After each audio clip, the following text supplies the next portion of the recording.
Mesdames, Messieurs, bonjour. Donc la question qui est posée, c'est comment est-ce qu'on peut stratifier le risque cardiovasculaire périopératoire par des scores cliniques, en sachant que ce risque cardiovasculaire, il est relativement fréquent. On va voir que, par exemple, dans les fractures de l'extrémité supérieure du fémur, c'est 20-30% des patients qui présentent des complications cardiovasculaires, qui sont parfois difficiles à diagnostiquer, puisque la plupart des malades sont asymptomatiques, on le verra, et c'est par des dosages biologiques, notamment de troponine post-opératoire.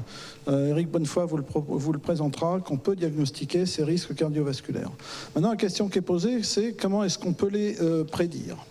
Alors, il existe de nombreux scores qui sont proposés pour prédire le risque, qui sont des scores, soit des scores non spécifiques du risque cardiovasculaire, donc des scores qui permettraient de prédire la morbimortalité périopératoire. Le plus connu, c'est probablement le score ASA. ASA, c'est la Société américaine d'anesthésie, American Society of Anesthesia. Il y a aussi d'autres scores qui sont plus fins, on va le voir. Il y a des scores qui prennent en compte des critères préopératoires, donc juste sur les antécédents des patients. Il y a des scores qui prennent en compte des critères péropératoires, et on sent bien que pour prédire le risque cardiovasculaire, eh bien, il y a bien entendu le terrain du patient, mais il y a aussi ce qui se passe en péropératoire qui importe. Un patient qui va présenter des hypotensions artérielles répétées, c'est sûr qu'il aura plus de complications qu'un patient qui aura une hémodynamique stable en péropératoire. Et puis il y a des scores spécifiques de l'extrémité supérieure du fémur ou des scores gériatriques qui peuvent être proposés. Et on va voir la validité de ces scores pour prédire la morbimortalité après chirurgie. Et puis ensuite, on parlera plus spécifiquement des scores qui nous intéressent, c'est-à-dire des scores qui vont prédire de façon très spécifique les complications et les risques cardiovasculaires.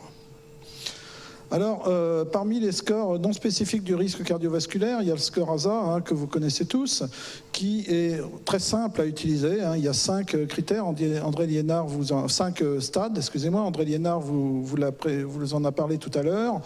La grosse problématique de ce score, bien qu'il soit validé, utilisé partout, je vous rappelle, ça fait partie des critères IPAX des dossiers d'anesthésie, c'est qu'il est très subjectif, avec une reproductibilité faible. Et si vous, pour les mêmes séries de patients, si vous demandez à plusieurs anesthésistes de coter leurs patients dans le score ASA, eh bien, il y aura des chevauchements au niveau du scoring. C'est un score qui ne tient pas compte de l'âge, qui ne tient pas compte de la chirurgie, ni des événements péropératoires, donc ce sont ses principaux défauts.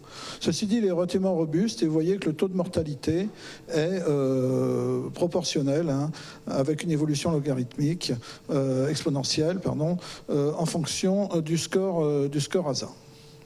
Alors, il y a d'autres scores qui ont été proposés qui sont un petit peu mieux que le score ASA, qui font mieux au niveau de l'air sous la courbe lorsqu'on les compare. Par contre, ce sont des scores qui sont beaucoup plus compliqués, vous voyez, avec de nombreuses variables, des antécédents rénaux, cardiovasculaires, neurologiques, toute la morbidité, etc., qui sont probablement plus fiables, mais beaucoup plus complexes à utiliser et donc pas utilisables en pratique clinique. En ce qui concerne les scores spécifiques ou les scores gériatriques, il y en a que vous connaissez, les scores de Charlson, les scores de Nottingham pour la fracture de l'extrémité supérieure du fémur, etc. Eh bien, vous voyez que vous avez ici l'air sur la courbe de ces scores. Eh bien, ils font pas mieux que les scores globaux préopératoires, c'est-à-dire le score ASA ou le score précédent que je vous ai montré tout à l'heure.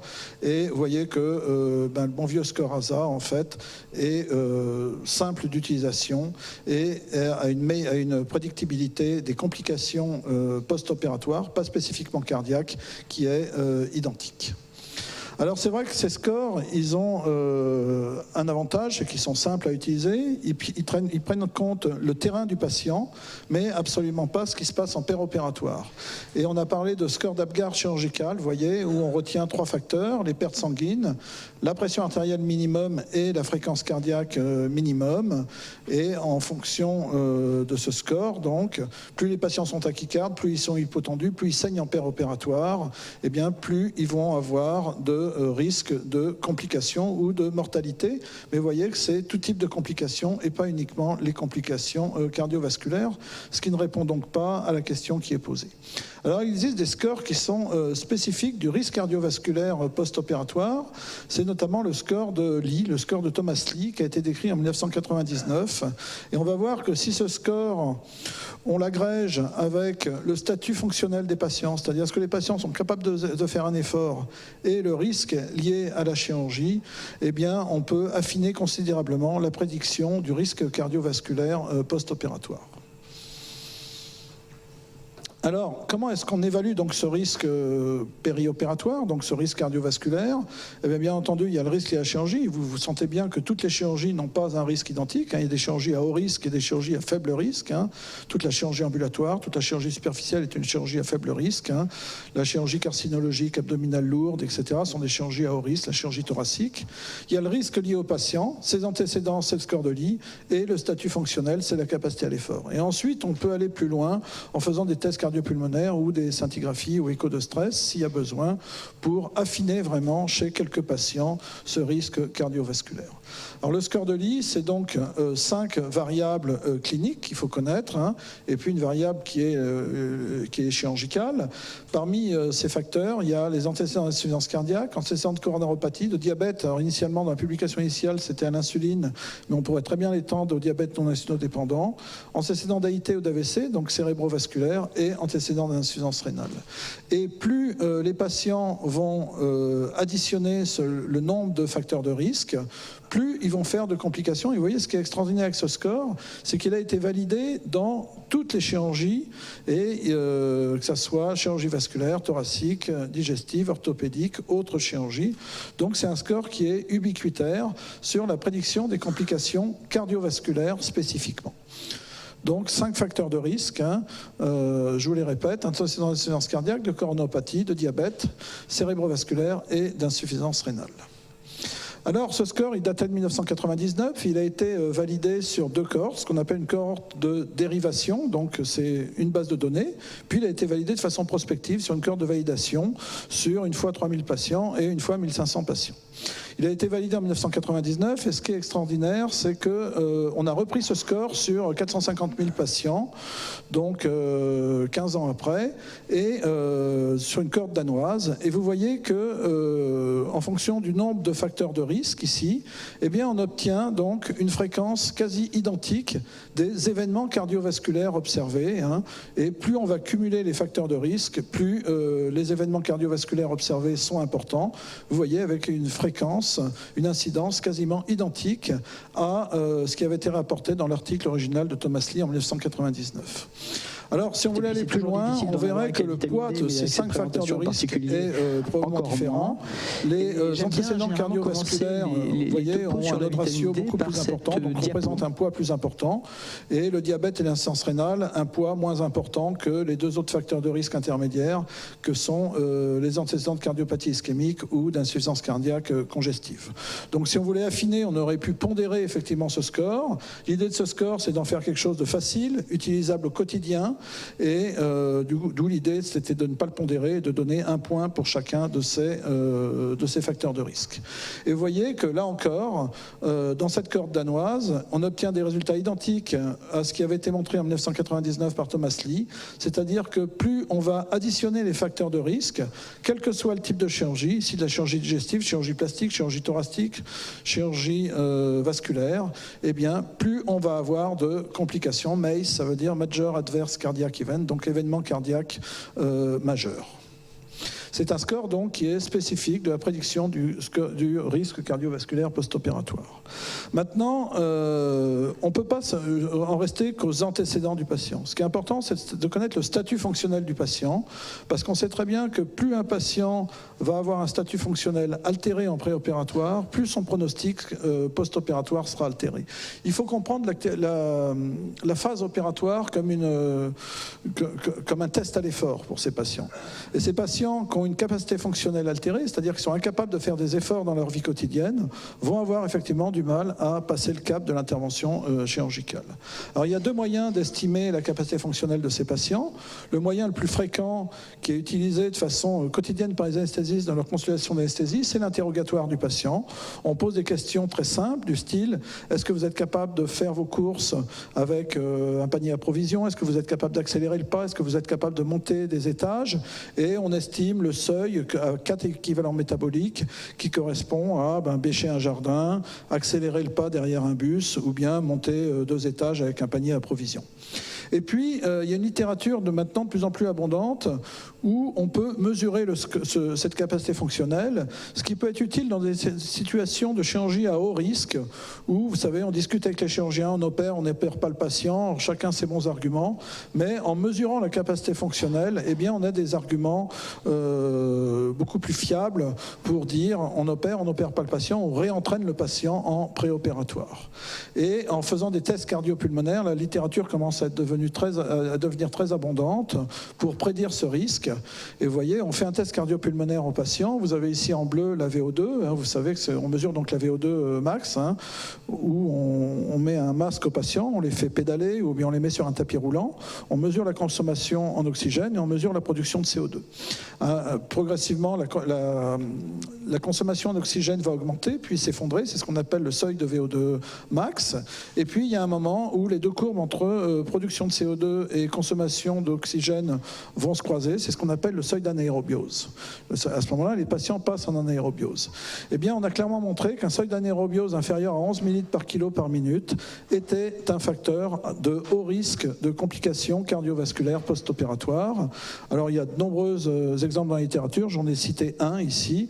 En chirurgie colorectale, chirurgie abdominale majeure, vous voyez la survie des patients ici qui avaient un seuil d'anaérobiose en bleu supérieur à 11 ml par kilo par minute, en vert les patients qui avaient un seuil inférieur à 11 ml par kilo par minute, et en rose les patients qui ne réussissaient pas à atteindre la VO2 max, donc avec une VO2 inframaximale. Et en mesurant cette VO2 max, en mesurant ce seuil d'anaérobiose, on est capable à travers donc la capacité fonctionnelle des patients, d'évaluer donc le pronostic post-opératoire de nos patients, notamment en ce qui concerne les complications cardiovasculaires. Alors je vous ai dit, le troisième trépied, c'est le risque lié à la chirurgie, et on distingue les chirurgies à haut risque, donc toutes les chirurgies vasculaires, les chirurgies abdominales lourdes, les chirurgies urologiques lourdes, les cystectomies notamment, les chirurgies thoraciques, les chirurgies à bas risque, qui sont toutes les chirurgies superficielles, les chirurgies de la face, tout ce qui se fait en chirurgie ambulatoire, notamment gynéco, uro ou orthopédie, et tout le reste, c'est de la chirurgie à risque intermédiaire.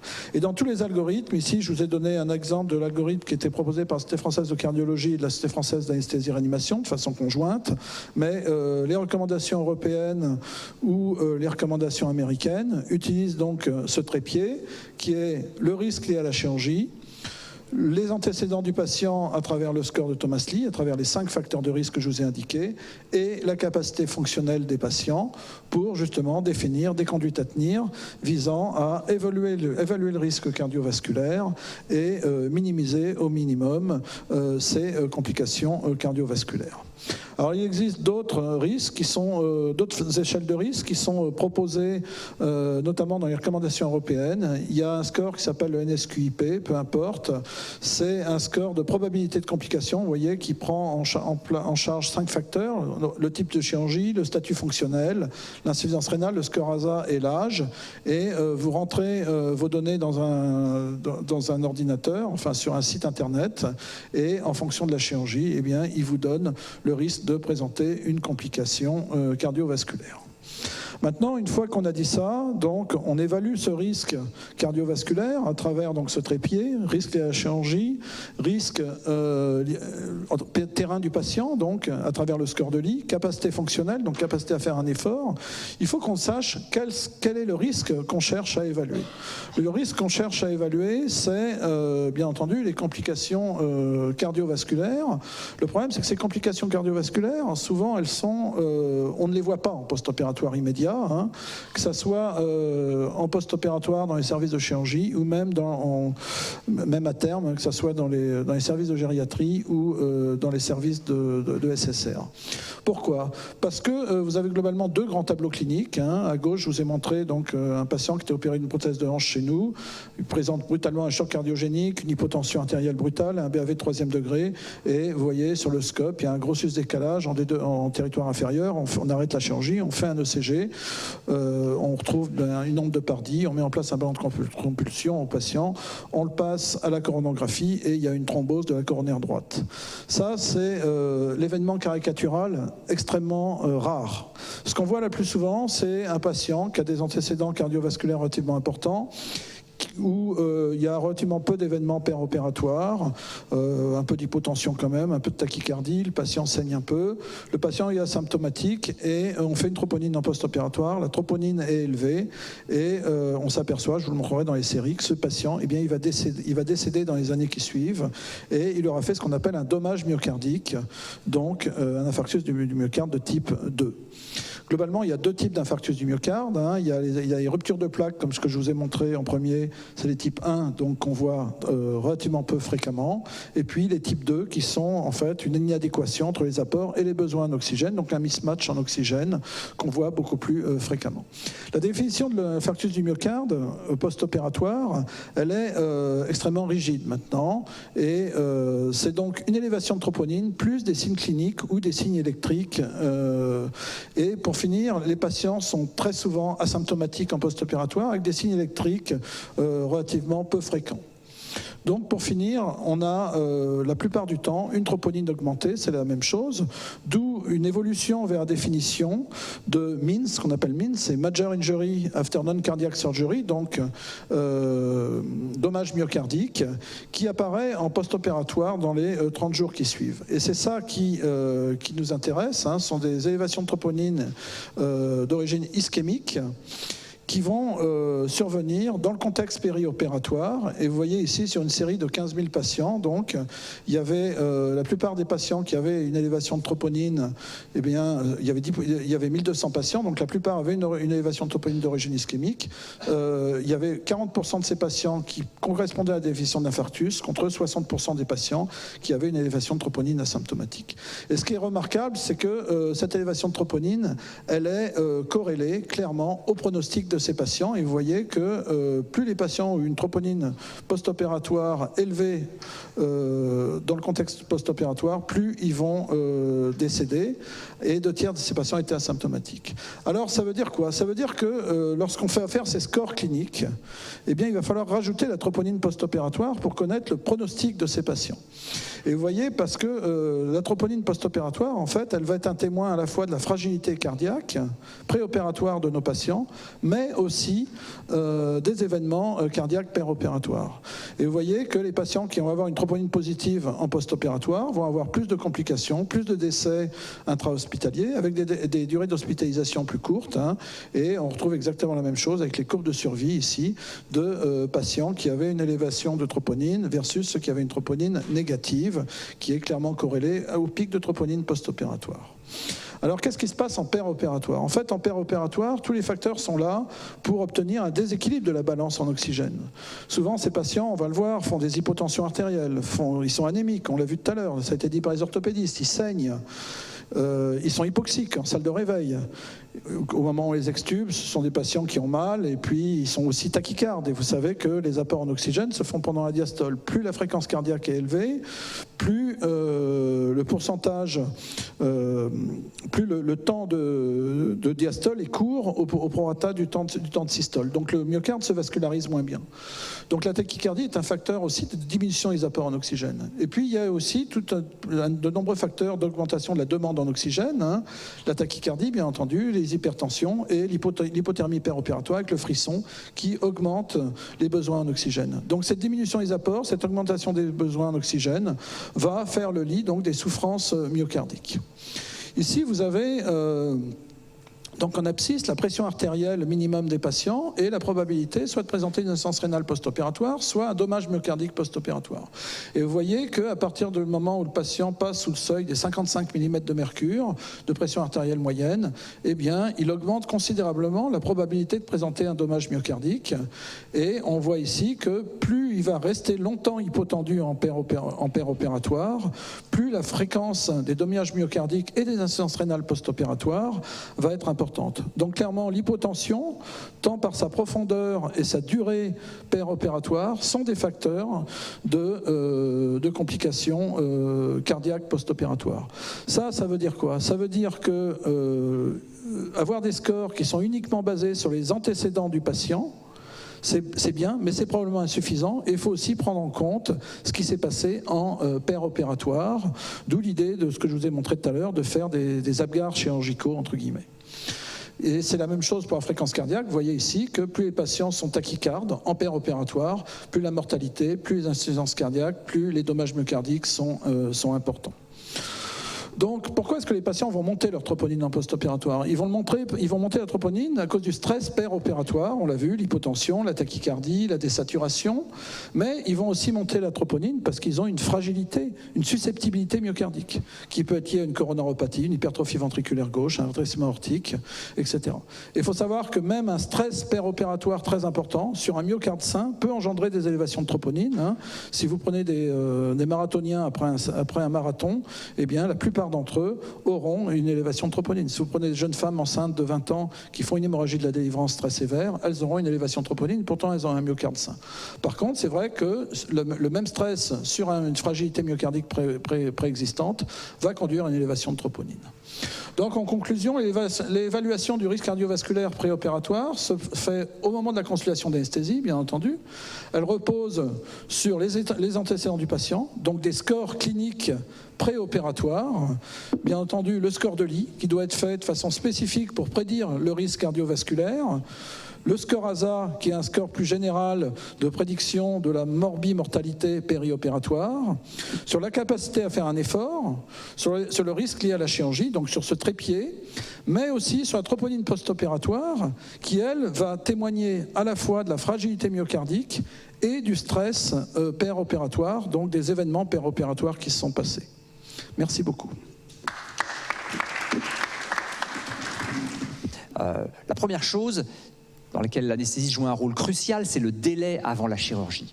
Vous savez maintenant qu'on est tous convaincus que le timing joue un rôle très important et qu'il faut absolument se donner les moyens d'opérer les patients avec une fracture du col du fémur le plus vite possible. Il y a un cut-off. Et au-delà de 48 heures, le pronostic est clairement moins bon d'après cette dernière méta-analyse récente qui comportait presque 200 000 patients. Attention, ça regroupe des études rétrospectives, donc il y a un biais. C'est vrai que les interventions sont retardées le plus souvent chez les patients les plus graves. Et du coup, qui meurent plus, c'est pas surprenant. Néanmoins, ça fait du sens de se dire que plus vite on va aller faire l'ostéosynthèse, mieux ça se passera pour ces patients fragiles. Et puis surtout, la vraie bonne question, c'est qu'est-ce qu'on a à gagner à retarder l'intervention de ces patients?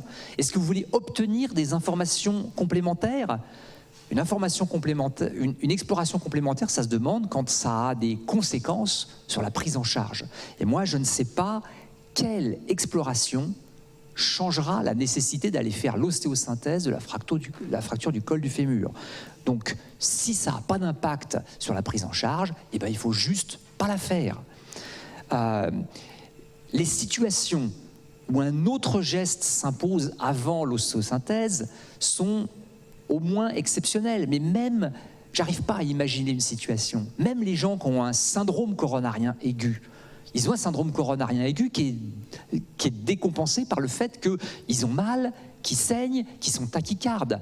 Le fait d'aller ostéosynthèser le fémur, ça va arrêter le saignement, ça va calmer la douleur et on va pouvoir les réanimer, ça va ralentir la tachycardie. Peut-être que déjà, les choses vont rentrer dans l'ordre à ce moment-là. Alors si on prend le problème à l'envers et qu'on met le patient sur une table de coraux, que quelqu'un leur met des stents avec des wagons d'antiagrégants plaquettaires, la chirurgie va devenir beaucoup plus compliquée et on ne va pas forcément apporter un bénéfice à ce patient. En revanche, le fait de détecter le syndrome coronarien aigu avant l'opération nous fait passer le patient dans une autre catégorie de risque. Donc il faut prévenir la famille et leur dire « Attention, déjà la fracture du col du fémur, c'est très grave. Mais si en plus vous avez le syndrome coronarien associé, le risque est encore majoré. Mais il faut qu'on s'occupe de cette fracture, on va s'occuper du syndrome coronarien juste après. » L'écho, ça c'est le coup classique des anesthésistes qui me rend fou, c'est qu'on va demander une petite écho pour évaluer la fonction VG. Génial. Ça va changer quoi? L'énorme intérêt de l'écho préopératoire, c'est que ça permet de faire à un collègue plus tard ce qu'on aurait pu faire soi-même avant. Mais sinon, ça ne changera pas la manière d'endormir les gens, qu'ils aient 37 de fraction d'éjection ou 45, qu'ils aient un RAC ou qu'ils n'aient pas de RAC, ils ont besoin de passer au bloc opératoire pour qu'on les ostéosynthèse. Et pour ce qui est de la détection du RAC, un coup de stéthoscope sur la poitrine suffira pour faire le diagnostic. Là aussi, la détection du RAC ne va pas changer la prise en charge. On va juste dire à la famille, attention, non seulement il y a la fracture du col du fémur, mais en plus il y a un RAC, c'est un surcroît de risque. Mais on n'a pas le choix, on va commencer dans l'ordre et on va s'occuper de la fracture et on s'occupera du RAC après, éventuellement, si on y arrive. Retarder l'intervention pour modifier les traitements en cours, le seul truc éventuellement très gênant, c'est les nouveaux anticoagulants oraux pour lesquels on n'a pas d'antidote. Et là, effectivement, on risque de se retrouver bien embarrassé si le malade est complètement anticoagulé. Les AVK, c'est plus facile à gérer. On a juste besoin d'avoir 60% pour mettre un malade sur TAP-DOP, ou même 50%. Et puis, on peut rajouter un peu de PPSB pour antagoniser.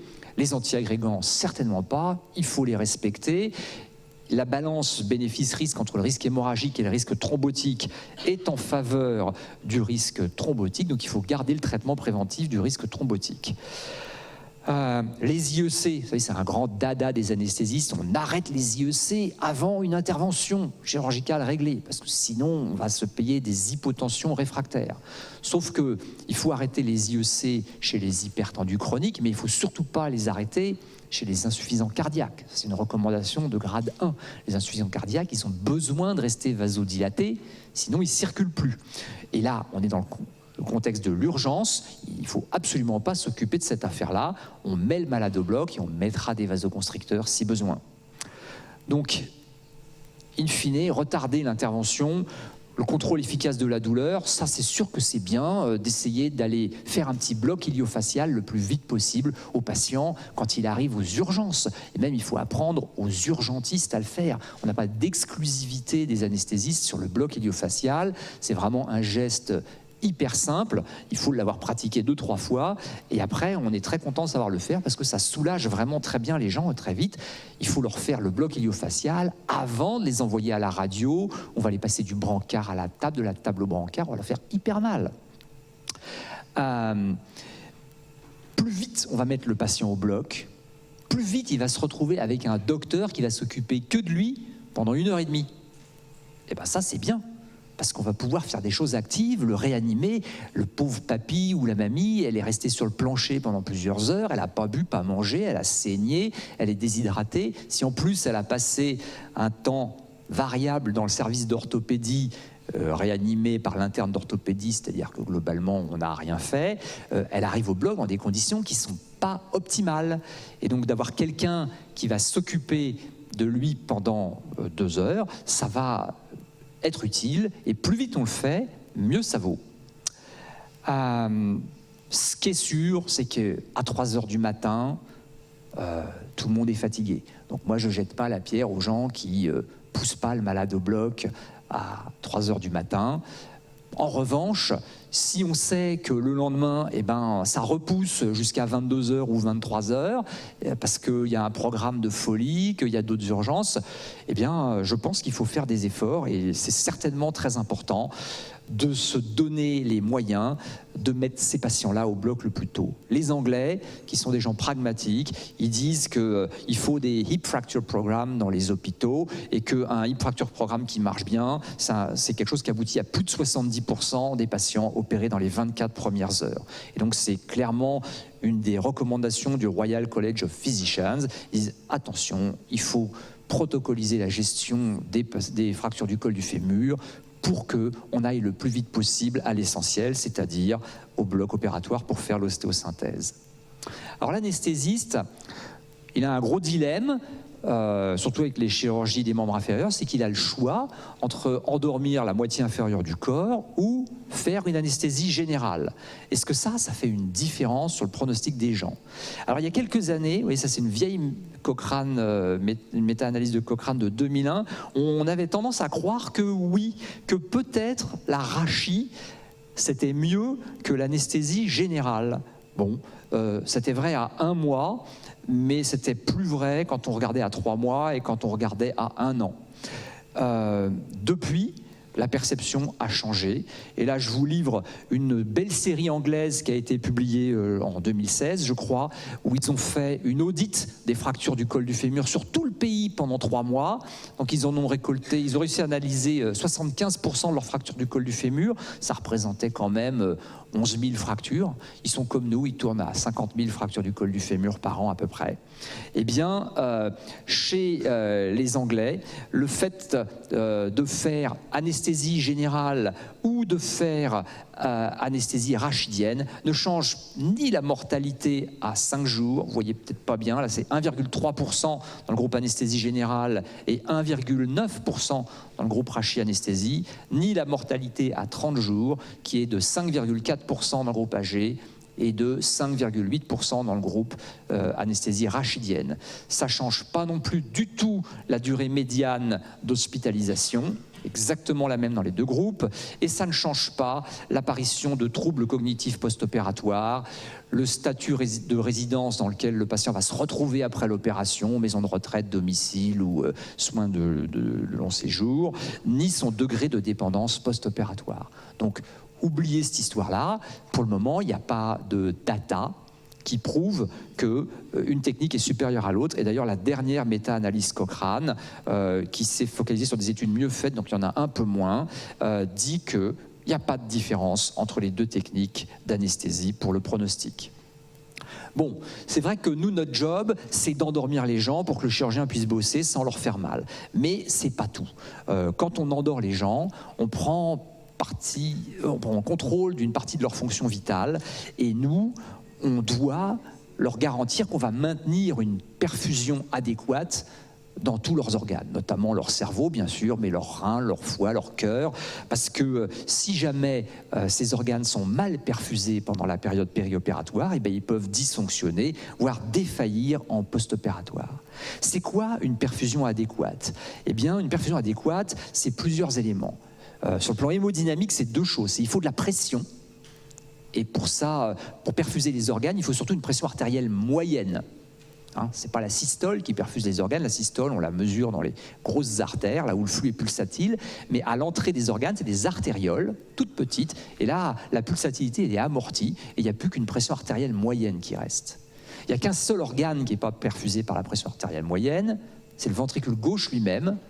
Parce que lui, en systole, il n'a pas de perfusion du tout, vu que la pression dans la cavité est égale à la pression qui règne à l'entrée de la coronaire. Il n'y a pas de gradient de pression entre la paroi et l'entrée dans le circuit, et du coup, il n'y a pas de perfusion pendant la systole. Donc, le ventricule gauche ne se perfuse qu'en diastole. Donc, quand on s'intéresse à la perfusion, les chiffres les plus intéressants, c'est surtout la pression artérielle moyenne et aussi la diastole, parce que c'est ça qui perfuse le ventricule gauche. Donc, la pression, les anesthésistes, ils font vachement gaffe. Personne mettra sur table un malade sans lui monitorer la pression. Mais l'autre aspect de la perfusion, c'est le débit, qui n'est pas strictement lié à la pression. Or, celui-là, le débit, il est rarement monitoré au bloc opératoire. Quand on pense débit, on pense au débit cardiaque systémique, celui qui sort du ventricule gauche. En fait, celui qui compte, c'est surtout celui qui va arriver dans les petits micro-vaisseaux partout, dans le cerveau, dans le cœur, dans le foie, dans le rein. Et fort heureusement, ces deux-là sont très bien corrélés la plupart du temps, parce qu'on sait bien mesurer le débit cardiaque systémique, monitorer la microcirculation dans tous les organes importants, c'est juste impossible. Et puis pour que les organes soient bien perfusés, il faut qu'il y ait de la pression, il y ait du débit, mais aussi qu'on transporte de l'oxygène. Et pour ça, il faut un taux d'hémoglobine satisfaisant. Et il faut que cette hémoglobine soit saturée en oxygène. Alors, je vous montre ce que... J'illustre mon histoire de perfusion des micro-vaisseaux. Ça, c'est les micro-vaisseaux sous la langue. C'est pas qu'ils sont particulièrement intéressants sous la langue, mais c'est ceux qu'on sait regarder avec des techniques de vidéo intravitale. Donc ça, c'est un patient qui est hypovolémique avant remplissage. Je ne sais pas si vous voyez bien, mais les petits traits noirs, là, c'est des capillaires. Et en fait, les points qui bougent à l'intérieur, c'est des globules rouges. Quand vous voyez du blanc, c'est qu'il y a des globules blancs qui font des taches blanches à l'intérieur. Quand il y a un seul globule qui fait la largeur du vaisseau, c'est que c'est un capillaire. Et vous voyez que le sang, il stagne là-dedans. Ça bouge presque pas, parce que ce malade, il est hypovolémique, il est en bas débit, il est mal perfusé. Le même après remplissage, alors c'est pas exactement le même endroit, parce qu'on bouge la caméra, il n'y a pas moyen de la coudre sur la langue, mais tous ces petits capillaires qu'on peut voir, ça circule très vite. Donc moi, mon boulot d'anesthésiste, c'est de transformer la situation qu'on ne voit plus là, de là où ça ne perfuse pas bien, en celle-ci où ça perfuse très bien, et pas seulement sous la langue, mais aussi, si possible, dans le cerveau, dans le cœur, dans le foie, dans le rein. Alors pour ça, qu'est-ce que je fais ? J'utilise le remplissage vasculaire. Le remplissage vasculaire, c'est un médicament que je manipule au quotidien, vous aussi sûrement, mais c'est un médicament avec des effets secondaires. Et c'est un médicament dangereux. Alors, quand on l'utilise chez un patient à faible risque, le LASA 1 ou 2, dont parlait Vincent à l'instant, le remplissage, vous pouvez le faire comme un cochon, en mettre pas assez, en mettre beaucoup trop. Les complications périopératoires ne vont pas changer beaucoup chez votre patient. Mais si vous avez affaire à un patient à fort risque, notamment une fracture du col du fémur, si vous vous ratez sur le remplissage, vous lui faites perdre des chances. Pas assez de remplissage, il y a des endroits qui vont rester mal perfusés, comme dans le coin en haut à gauche. Et s'il y en a trop, il y a des cellules qui ne vont pas bien marcher, il y a des organes qui vont dysfonctionner, voire défaillir. À l'inverse, si vous mettez trop de remplissage, là, vous allez faire de la congestion et des œdèmes. Et les œdèmes, c'est aussi grave que la mauvaise perfusion, parce que c'est de la flotte qui s'accumule entre les capillaires et les cellules, et donc qui éloigne la mitochondrie du globule rouge du capillaire, et donc l'oxygène a beaucoup plus de mal d'aller là où il faut pour faire son travail. Et du coup, ça revient à moins bien perfuser les patients. Et si ces dernières années, on a bien pris conscience du risque qu'il y avait à laisser les patients hypovolémiques et mal perfusés, je pense qu'en revanche, beaucoup d'anesthésistes n'ont pas encore bien réalisé que trop de remplissage, c'était potentiellement très grave. Ça fait très longtemps qu'on sait que le liquide qu'on met dans les patients, il n'est pas éliminé par la diurèse tout de suite. Ça, c'est un espèce de vieux dogme. Allez, remplis-le, il va pisser. Je t'en fous. Vous prenez un sujet sain, vous lui mettez 2 litres de sérum physiologique, il faut 48 heures pour qu'il revienne à son poids normal. Un sujet sain, donc un sujet malade, inflammatoire à cause de la chirurgie, ça va être encore pire. Et si vous regardez cette relation-là entre le volume reçu en péropératoire et la prise de poids post-op, vous voyez qu'il y a une relation directe. Vous mettez 2 litres, le malade prend 1 kilo, vous mettez 4 litres, le malade prend 2 kilos, vous mettez 6 litres, il en prend 3. Bref, il y a une corrélation parfaite. Le liquide que vous mettez dans les gens, en grande partie, il va y rester. Ça va être de la prise de poids, donc des œdèmes, donc de la mauvaise perfusion. Alors des fois, vous ne pouvez pas faire autrement. Mais si vous faites juste votre remplissage n'importe comment et que vous aboutissez à de la prise de poids inutile, c'est délétère. Alors j'illustre ça avec cette vieille diapositive qui a le mérite de faire passer le message en 3 barres. Effectivement, si vous ne prenez pas beaucoup de poids, la mortalité augmente peu. Un peu de poids, elle augmente moyennement. Si vous prenez 20% de votre poids corporel, vous mourrez à tous les coups. Il faut quand même être très fort pour faire prendre 20% du poids corporel pendant une intervention, mais apparemment, les Américains, ils y arrivent. Alors, ça, c'est plus récent, c'est plus peut-être moins caricatural, c'est de la réanimation aussi, mais là aussi, en réanimation, plus on prend de poids, les patients sont divisés en quartiles. La courbe la plus basse, la mortalité la plus importante, eh bien, c'est les gens qui ont pris le plus de poids, et la courbe la plus en haut, la mortalité la plus faible, c'est ceux qui ont pris le moins de poids, et c'est vrai à 12 heures, et c'est vrai à J4. Donc, en réanimation, le choc septique réanimé, eh bien, si vous l'avez fait prendre beaucoup de poids, il va s'en sortir moins bien que si vous ne l'avez pas fait prendre trop de poids. Ça, c'est une diapositive très très rare. C'est les études hémodynamiques dans la fracture du col du fémur. À gauche, vous avez la pression. Vous voyez que on a fait séparer en plus, c'est un journal d'orthopédie, donc c'est encore plus exceptionnel. L'hémodynamique dans un journal d'orthopédie. Je pense qu'il n'a pas dû être beaucoup lu, cet article. Mais donc, vous voyez que les prothèses cimentées versus non cimentées, vous voyez que les anesthésistes ont réussi à maintenir la pression pas mal. Mais quand vous regardez le débit, eh bien, il se casse la figure. Déjà, on arrive, alors ici c'est le stroke volume, le volume d'éjection systolique, on arrive au bloc avec un volume d'éjection systolique là, qui est aux alentours de entre 50 et 60, et ça se casse la figure progressivement, alors un peu plus dans les cimentés que dans les non cimentés. Au final, ça se termine plus bas qu'on a commencé. Ça, c'est quand même un désastre. La fracture du col ou du fémur, il arrive au bloc, il a passé la nuit sur le parquet, il n'a pas mangé, il a saigné. Donc on peut imaginer qu'il est déjà déshydraté, qu'il ne débite pas bien. Et il termine l'intervention où il a eu un réanimateur pour lui pendant 2 plombes, et il perfuse encore moins bien. Donc ça, c'est très triste. Et ça vous montre l'importance qu'il y a à être proactif pour réanimer les gens et pas juste les regarder mourir sans rien faire.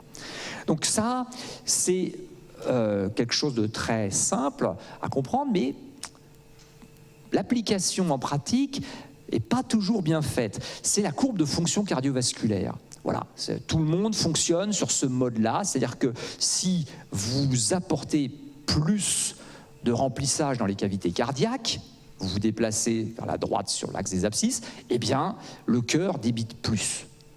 Ça reflète la loi de Starling. Starling n'a jamais fait cette courbe, mais Starling, il a dit que plus vous étirez les fibres, plus la force qu'elles rendent est importante, et donc plus ce qu'on va éjecter va être important. Et alors vous voyez qu'il y a une zone sur laquelle ça fonctionne très bien, pour laquelle on multiplie les ponts actine-myosine, ça éjecte plus, et puis à un moment on atteint un plateau parce qu'il n'y a plus rien à recruter, et donc même si on rajoute du volume dans le cœur, il n'est plus capable d'augmenter ce qu'il éjecte.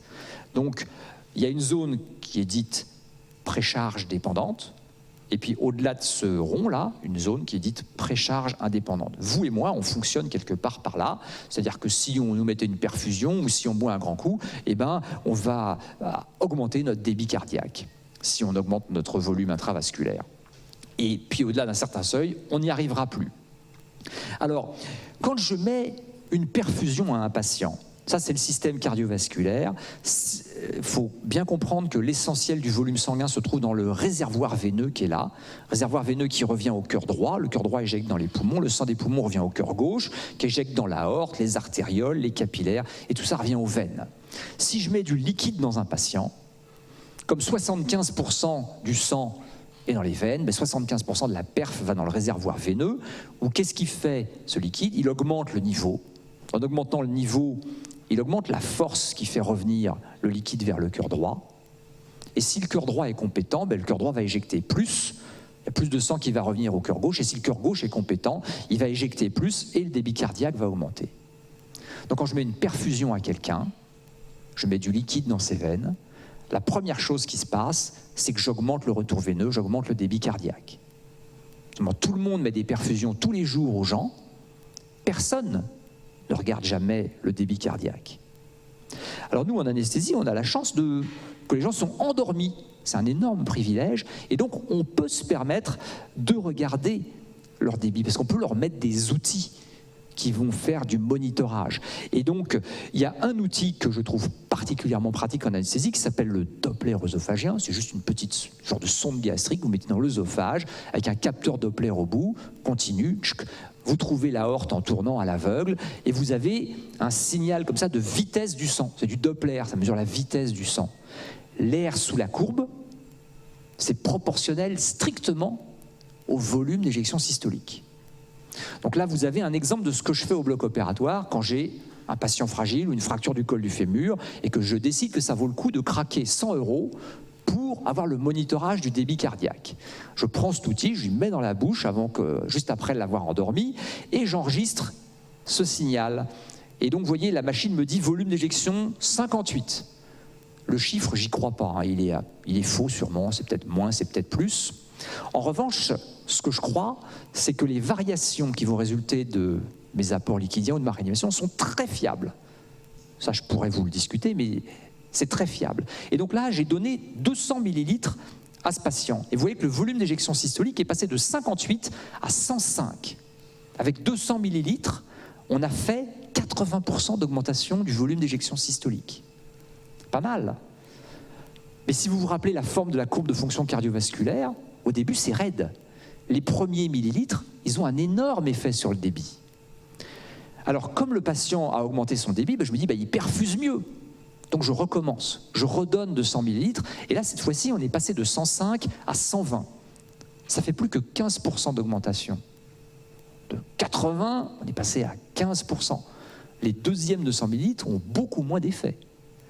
C'est normal aussi, parce que je me rapproche du plateau de la courbe de fonction cardiovasculaire.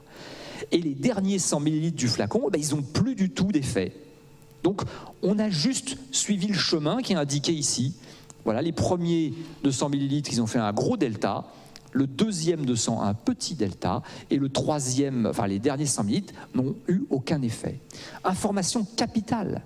Je sais que j'ai atteint le plateau de la courbe de fonction cardiovasculaire, donc plus de liquide n'apportera pas d'amélioration du volume d'éjection systolique, n'améliorera pas la perfusion. En revanche, ce liquide qui est mis dans le malade, mais qui n'est pas transformé en augmentation de débit, il fait de la congestion et des œdèmes, et donc il est délétère. Donc grâce à cet outil, non seulement je vois l'effet de mon remplissage, ce qui est quand même une information sympa, mais en plus je sais quand m'arrêter. Parce que rappelez-vous, trop de remplissage, je peux être très délétère pour le patient. Et ça, c'est capital. Et donc, cette petite notion de physiologie, appliquée à la titration du remplissage, c'est très utile. Pourquoi c'est très utile? Parce que, il ne faut pas croire les gens qui vous disent « tu mets 10 millilitres kilo, c'est bon ». Ça n'existe pas. Il n'y a pas en médecine de « one size fits all ». Il y a de la médecine personnalisée pour chaque patient, surtout quand ils sont fragiles. Ici, vous avez un groupe de patients avant chirurgie cardiaque. On a fractionné le remplissage en 2 étapes. Et on a mesuré avec le Doppler œsophagien le volume d'éjection systolique. Et on a donné 250, puis le deuxième 250 pour faire 500. Et vous voyez que pour chaque patient, on construit sa courbe de fonction cardiovasculaire. Et vous voyez qu'il n'y en a pas 2 pareils. Il y en a qui sont très mauvais, qui éjectent peu, qui n'augmentent pas beaucoup avec le remplissage. Il y en a qui augmentent beaucoup avec le premier, pas avec le deuxième. Il y en a qui augmentent avec les 2. Moralité, ces gens-là, ils sont tous là avant chirurgie cardiaque, ils ont tous le cœur malade, mais on ne peut pas prédire comment ils vont réagir. Donc si on veut bien faire, il faut mesurer. Si on n'a pas l'outil de mesure, on est au radar, et un coup on fera bien, mais un coup on fera mal. Et justement, c'est celui-là qu'on veut éviter.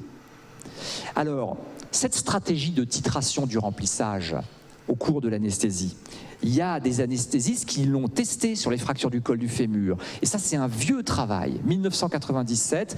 Mais les patients, ils ont été randomisés entre 2 groupes. Groupe contrôle, où on faisait l'anesthésiste faisait comme d'habitude au radar.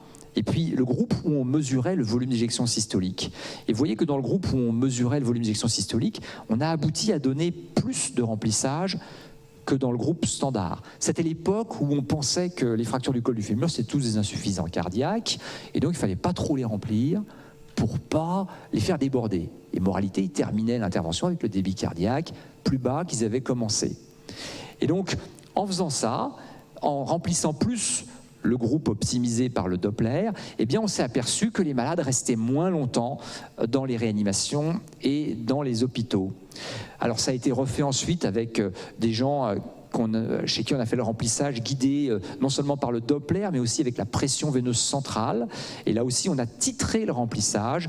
Et là aussi, on s'est aperçu que les groupes dans lesquels on utilisait un moyen pour se guider, eh bien, ils avaient un meilleur pronostic, ils restaient moins longtemps que ceux pour lesquels on faisait à l'aveugle. Alors, il n'y a que 2 études qui sont très anciennes. La méta-analyse, elle n'est pas capable de conclure au fait que ce soit vraiment significatif, mais quand on prend toutes les études d'optimisation du remplissage chez les patients fragiles, le bénéfice, il existe. Il y a moins de complications, il y a moins de durée de séjour hospitalier chez les gens chez qui on titre le remplissage. Donc le débit, le remplissage, très important. La pression artérielle à ne pas oublier. Quand on reprend la série des Anglais de leur fracture sur 3 mois, eh bien, l'hypotension est associée à plus de morbidité. Donc vous avez ici la baisse de pression artérielle, la pression artérielle systolique la plus basse, non ça c'est la moyenne, non systolique, et là c'est la moyenne. Vous voyez que plus on va vers la gauche, plus les patients ont des pressions basses. Chaque rond représente la valeur la plus... est proportionnel au nombre de patients qui ont eu cette valeur de pression. Donc vous voyez que plus les pressions tendent à être basses, plus la mortalité augmente. Et c'est vrai pour la pression artérielle moyenne, pour la pression systolique. Faire de l'écho en pérope pour le monitorage hémodynamique, aucun intérêt. Vous savez que la chirurgie de prothèse de hanche, ça fait des embolies. Quand on râpe l'intérieur du fémur, on détruit la corticale interne. Et quand on enfonce la prothèse, on fait monter la pression. Et donc, la pression augmente dans cette cavité dans laquelle on a mis en contact les sinus osseux avec l'atmosphère. Et quand on fait monter la pression dans la cavité, tout ce qui est dans la cavité fout le camp dans les sinus osseux et part ensuite dans la circulation et fait des embolies. Et donc si vous regardez avec une TO, ce qui est très joli iconographiquement mais qui n'a absolument aucun intérêt pour le malade, vous voyez de la neige passer dans les cavités droites. Ça c'est l'OG, ça c'est l'OD, ça c'est le VD. Donc cette neige, c'est de l'air, c'est des petits débris cruoriques qui vont emboliser. Bon, le plus souvent, ça se passe très bien, mais des fois, il y a des gros débris qui passent. Là, c'est une météorite. Le fameux accident de l'arrêt cardiaque au ciment n'est autre qu'une embolie pulmonaire qui se produit au moment où on scelle la prothèse. Le ciment n'y est pour rien, il ne s'en va pas. En revanche, il fait l'étanchéité. Et donc, du coup, la pression monte très, très fort dans la cavité. Et c'est à ce moment-là que se produisent les accidents. Du coup, conséquence pour l'anesthésiste, la fracture du col du fémur. Au bloc, le plus vite possible, s'il vous plaît. Ma préférence, c'est de faire une anesthésie générale parce que ça permet un monitorage semi-invasif par la mesure du volume d'éjection systolique et je fais mieux le remplissage quand je peux monitorer que quand je n'ai pas de monitorage. Et je pense que c'est un point essentiel. La pression artérielle, il faut y faire très attention. On la mesure avec un brassard le plus souvent au bloc opératoire. On a des systèmes maintenant non invasifs qui sont en continu. On pourrait discuter de ça. C'est pas admis partout, ça coûte assez cher. Je pense que c'est plus important de mesurer le débit.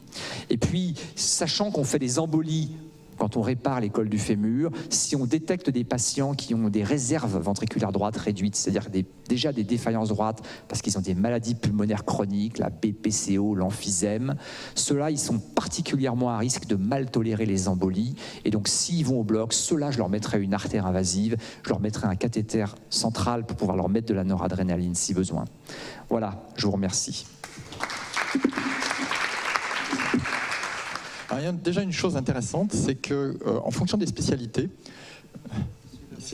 il va s'arrêter, c'est sympa de me le dire. Donc, en fonction des spécialités, on a une perspective différente pour aborder les troponines. Nous, en cardiologie, comme en médecine d'urgence, on abordera avec les mécanismes, et on l'a vu avec Vincent Piriou tout à l'heure, les types 2, les types 1. En anesthésie, on abordera plutôt la notion de lésion myocardique après une chirurgie non cardiaque. Et c'est ce qu'on va voir ensemble. C'est certainement une approche intelligente de procéder comme ça dans le cadre de cette spécialité. Les élévations de troponine en post-opératoire, retenez que c'est pour la moitié d'entre elles le premier jour. Et puis ensuite, les 25% restants, ils vont être deuxième jour, et de l'ordre de 25% et ainsi de suite, au-delà du 3e jour. Quel que soit le jour où vous détectez l'élévation de troponine, le marqueur pronostic, c'est le même. On voit ici que quand on a des élévations de troponine post-opératoire, la première remarque, c'est que ça va vraiment dépendre du type de marqueur que vous utilisez, du type de troponine que vous utilisez. C'était de l'ordre de quelques pourcents, début des années 2000. C'est passé aux alentours de 10% dans l'étude Vision, aux alentours des 2008, entre 2008 et 2010, avec les troponines qui étaient utilisées à cette époque. Et là, dans cette étude, on est à 20%, et c'est ce que l'on aura avec les troponines dites de 3e génération. Avec les troponines de haute sensibilité, on arrive à 30-40% d'élévation de troponine post-opératoire. Et à chaque fois, ça a un sens. En revanche, ce qui est vrai, ce qu'on retrouve partout, c'est que la symptomatologie associée à l'élévation de troponine, en périopératoire ou en post-opératoire, c'est très très peu de patients. Le plus fréquent, c'est les modifications non spécifiques de l'électrocardiogramme. Et les douleurs thoraciques ou les signes cliniques, ils sont rares. Quel que soit le contexte périopératoire, une élévation de troponine, c'est un puissant marqueur de devenir sur le court, le moyen et le long terme. Alors, je vais essayer, au cours de cette présentation, de vous donner les clés et la façon de raisonner pour utiliser ce marqueur, qui est un marqueur extrêmement utile. Donc, comme on disait tout à l'heure, on a vu cette étude, vraiment, il y a très peu de signes cliniques ou de manifestations associées. Vous voyez, dans Vision, qui est vraiment la plus grosse étude de ce point de vue, c'est 16% de manifestations cliniques au grand maximum.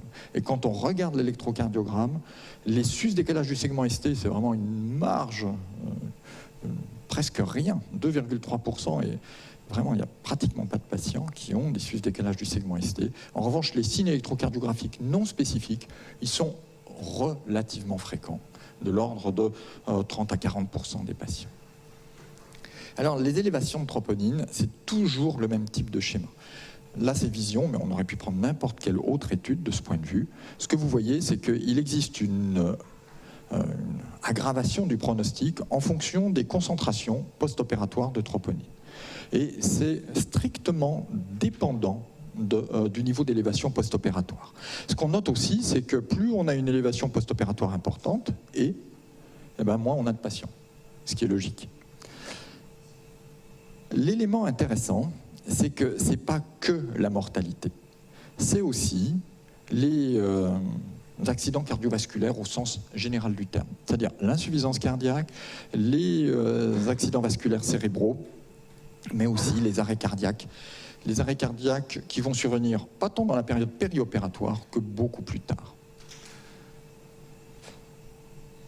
Quand on prend ces patients qui ont une élévation post-opératoire de troponine et qu'on regarde quels sont les facteurs indépendants de mortalité dans ce groupe, on retrouve l'âge et puis on retrouve les marqueurs de risque cardiaque surajouté que l'on connaît bien, et plus particulièrement les modifications non spécifiques. Et quand on dit modification électrique dans le territoire antérieur, ça n'a aucune localisation coronarienne, aucune.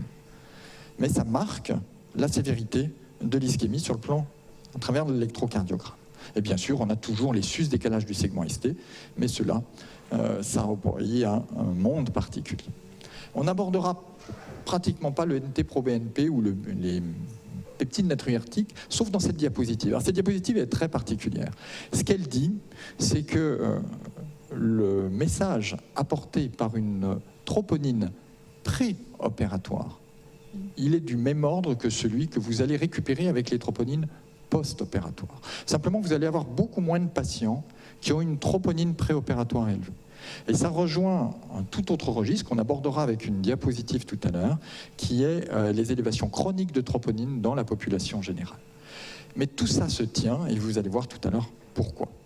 Juste pour vous dire, le BNP préopératoire, il est ici. Et le score de Lee, il est là. La troponine préopératoire, en termes d'aire de courbe ROC et d'air sous la courbe, c'est beaucoup plus important que le score de Lee ou le BNP. Alors, on va avancer. Quand on fait une coronarographie à ces patients qui ont une élévation post-opératoire de troponine, que trouve-t-on? Alors déjà, malheureusement, on n'a pas d'études systématiques qui ont fait une coronarographie systématiquement à tous ces patients de façon prospective. Ce qu'on a, c'est la meilleure étude, c'est celle-là, de la Cleveland Clinic, où ils ont plutôt retrouvé les coronarographies des patients qui ont eu une coronarographie dans les 7 jours, qui ont suivi une chirurgie qui était associée à une élévation de troponine. Donc il y a un vrai biais de sélection, on est tous d'accord. Mais avec cette réserve en tête, on voit que sur les 1000 patients qui ont une coronarographie, eh ben, il y en a 25% qui ont eu une angioplastie. Puis là, on va le détailler juste après. Alors voilà, ça donne ça. Sur tous ces patients qui ont une coronarographie post-opératoire avec une élévation de troponine, plus de la moitié n'ont pas de lésion coronarienne. Et ceux qui ont des lésions coronariennes, eh ben, dans 25% des cas, ils vont avoir un traitement. Et il va y avoir un petit nombre qui vont avoir aussi une revascularisation. La remarque de tout à l'heure de notre collègue, de Bernard Chollet, c'est comme quoi on ne peut pas faire confiance aux cardiologues quand on leur confie un patient pour une coronarographie parce qu'ils ne se retiendront pas. C'est pas faux. En fait, ce qu'on voit, c'est que ceux qui ont une coronarographie et qui ont une angioplastie, 80% ils ont un stent. Et les drogues utilisées, les anticoagulants, antiagrégants utilisés pendant la période péri-procédure, ils sont extrêmement puissants et dangereux pour nos patients. Et c'est ce qu'on voit ici. En fait, vous avez ici la mortalité de ces patients à 6 mois et 1 an, donc ceux qui ont une angioplastie. Et on voit qu'il y a certes la mortalité très élevée des infarctus avec sus-décalage du segment ST, mais on se souvient que c'est une population biaisée, puisque il n'y avait pas d'attitude systématique, c'est nécessairement les signes cliniques les plus sévères chez les sus-décalages du segment ST qui ont conduit à la coronarographie. Les sans sus-décalage du segment ST, ils sont ici. Mais on voit quand même que c'est une mortalité très importante. Mais ce qui est le plus intéressant, c'est là. 22% de ces patients qui ont une angioplastie, ils vont saigner. Et au sein de cette population, ceux qui ne saignent pas, ils ont une mortalité qui est de l'ordre, on le voit ici, de 20%. Et ceux qui saignent, c'est une mortalité de 40%. Et là encore, c'est un rappel. N'importe qui ne saigne pas. Quand on saigne, c'est autant un marqueur de problème qui fait saigner que du terrain. Donc en fait, on se retrouve à faire une procédure chez des gens qui ont un terrain fragile, qui vont saigner, et parce qu'ils saignent, ils vont développer sur ce terrain fragile une mortalité très élevée. Donc on n'a vraiment pas envie d'aller faire des coronarographies chez ces patients, et on comprend que quand on va les traiter, on n'est pas du tout certain de leur apporter un bénéfice. Alors, les messages pour cette partie-là, c'est que tous ceux qui ont un sus-décalage du segment ST, il faut les envoyer en coronarographie pour qu'ils aient une angioplastie. Ça ne se discute pas. Et ceux qui n'ont pas de sus-décalage du segment ST, il faut vraiment que vous ayez des arguments très forts pour, en présence d'élévation de troponine, les adresser en coronarographie. Et je dirais presque, vous n'avez même pas besoin de troponine dans ce contexte-là. C'est-à-dire, c'est des patients qui ont une douleur thoracique ischémique persistante. On a compris que c'était bien difficile en périopératoire, avec un électrocardiogramme qui évoque une ischémie. Ça, c'est les guidelines.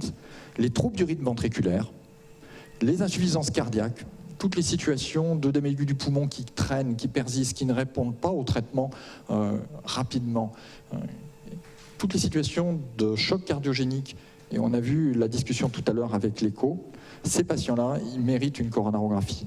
À charge pour l'interventionnel d'être extrêmement prudent. Les concentrations élevées de troponine, c'est ce qu'on retrouve dans les guidelines. À mon avis, ceux-là, il ne faut pas les envoyer en coro. Et là, la présentation, elle tourne. On va arriver aux clés. Les courbes que je vous ai montrées, elles sont très similaires des courbes que l'on observe avec les infarctus de type 2 ou en médecine d'urgence ou en unité de soins intensifs de cardio, ou ici, ce qui est très intéressant, ce sont les courbes dans la population générale. C'est les élévations de troponine chez le tout venant. Et bien, vous voyez qu'on a cette même relation entre la survie à long terme et les concentrations de troponine. Et qui est cette population? Et bien, on retrouve toujours la même population. Les sujets âgés, les hommes, l'hypertension artérielle, le diabète, les stigmates de cardiopathie, le score calcique, l'hypertrophie ventriculaire gauche, dans cette population, ils avaient tous une IRM, c'était une étude prospective dans la population générale, hypercholestérolémie, insuffisance rénale. Et quand vous regardez les patients qui, dans l'étude vision, ont une élévation de troponine, mais vous retrouvez les sujets âgés, vous retrouvez les diabétiques, les hypertendus, les patients qui ont des antécédents d'insuffisance cardiaque, artériopathie des membres inférieurs, et ceux qui ont une insuffisance rénale. Et vous retrouvez les mêmes quand vous regardez les élévations préopératoires de troponine. L'insuffisance rénale, les antécédents cardiovasculaires, le diabète, l'hypertension et les sujets âgés. Et cette population, on la connaît très bien. C'est celle qui est bien précisée dans les guidelines comme étant à haut risque ou très haut risque cardiovasculaire dans la population générale. Donc tout se tient.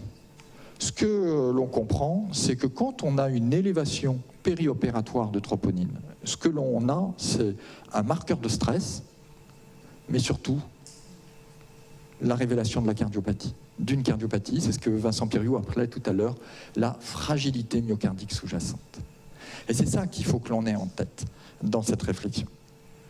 À partir de là, les facteurs périopératoires de stress cardiaque, c'est les mêmes que ceux qu'on a en médecine d'urgence comme facteurs de type 2 ou qu'on a sur les patients qu'on récupère directement en soins intensifs de cardiologie. En périopératoire, c'est un peu particulier. Les 3 marqueurs principaux, c'est les facteurs de stress, c'est l'anémie, les tachycardies supraventriculaires et les hypertensions, l'hypertension artérielle périopératoire. Moins fréquent, les états de choc. La prise en charge, elle ne tient absolument pas compte de ces préoccupations de troponine ou autres, ou de cardiopathie sous-jacente. Elle est standardisée pour, ici, la fibrillation auriculaire. Ce n'est pas l'objet de cette présentation. On va avancer. Est-ce que ça vaut le coup, quand on a une élévation de troponine périopératoire, d'appeler un cardiologue? Sachez que ça a été étudié. C'est une étude australienne qui a randomisé les patients. On appelle le cardiologue et on organise avec lui la prise en charge versus... on se débrouille en tant qu'anesthésiste réanimateur. L'appel du cardiologue ne sert strictement à rien. On a exactement le même effet que la prise en charge standard. Et on a ici les patients qui n'ont pas été randomisés parce qu'ils n'étaient pas dans les bons horaires. Au bout du compte, quoi qu'on fasse, ça ne change rien. Et alors ça ne change rien, on le comprend. Ce que vous voyez ici, c'est une étude hollandaise cette fois-ci. Donc là, ils avaient de façon prospective organisé les choses avec leur cardiologue. Et ils étaient censés, les cardiologues, aller voir tous les patients qui avaient des élévations de troponine. Et que voit-on? Que déjà, ils se déplacent pour 4 patients sur 10, que 2 tiers des fois où ils se déplacent, ils font rien. Et sinon, ils font des banalités, ils augmentent ou ils remettent les bêta-bloquants, ils mettent un peu d'aspirine, ils mettent une statine. Ce que l'on sait aussi, ou ce que l'on croit savoir, c'est que les patients qui ont des élévations très élevées de troponine, si on leur met les 3 traitements recommandés par les guidelines, c'est-à-dire plus particulièrement les IEC, les statines et les bêta-bloquants, et éventuellement l'aspirine, on a une amélioration de survie chez ces patients. Mais c'est une étude très particulière sur des troponines milieu des années 2000, donc ça renvoie à des infarctus périopératoires au sens où on l'entendait en cardiologie il y a presque une quinzaine d'années, c'est-à-dire une population qui n'est plus celle que l'on gère actuellement. Donc on arrive à la fin de notre réflexion. Donc ce que l'on comprend, c'est que les élévations post-opératoires de troponine, ce sont des marqueurs de cardiopathie. Ce sont des marqueurs de fragilité myocardique et rien d'autre. Donc c'est un marqueur de risque supplémentaire. Ce n'est pas en soi une pathologie spécifique de la période périopératoire qu'il s'agit de traiter ou de gérer de façon spécifique, notamment en prolongeant l'hospitalisation ou en appelant des consultations spécialisées à ce moment-là. Donc ce que l'on peut faire, si vraiment on tient à faire quelque chose, c'est prescrire une statine, qui est le médicament universel de la prévention secondaire, l'envoyer à un cardiologue, parce que lui, il a des guidelines très strictes, et il évaluera le risque ischémique et le retentissement fonctionnel de cette fragilité myocardique, il va suivre des recommandations. Sachez que cette réflexion, elle en est au point qu'il y a une analyse médico-économique qui a dit que dans le système de soins sud-africain, qui est assez proche du nôtre, ça a dosé systématiquement les troponines en périopératoire pour repérer les patients qui ont une cardiopathie sous-jacente ou une fragilité myocardique sous-jacente, en supposant que les traitements de prévention secondaire dans cette population aient le bénéfice qui est attendu, on a un bénéfice médico-économique qui est important. Donc on pourrait raisonner en disant que n'hésitez pas à doser la troponine en post-opératoire, vous détectez des populations à très haut risque. La seule limite de cette réflexion, c'est que en fait, on ne sait absolument pas si vraiment dans cette population, il y a un bénéfice à mettre des statines, de l'aspirine, des IEC et autres. Ce n'est absolument pas démontré. Donc, on conclut en disant les troponines post-opératoires élevées, c'est un marqueur de risque et rien d'autre. Filière choro-angioplastie, c'est pour quelques pourcents de patients qui ont des signes cliniques ou hémodynamiques marquants, évidents, et il n'y a pas besoin en fait de troponine pour les orienter vers une documentation de leur réseau coronarien. La filière cardiologique, oui. En 2017, ça vaut vraiment le coup de la mettre en place et de l'exploiter. Et si vraiment vous souhaitez mettre quelque chose, restez très prudent, mettez une statine et vous demanderez ensuite à votre correspondant, généraliste ou cardiologue, ce qu'il pense de la poursuite de cette statine dans le contexte. Mais le message, dernier message, si vous avez une troponine élevée en post-opératoire, si vous n'en faites rien, vous la mettez bien dans votre courrier. Vous gardez le signal que vous donne votre dosage et vous le transmettez à ceux qui prendront votre suite. Je vous remercie.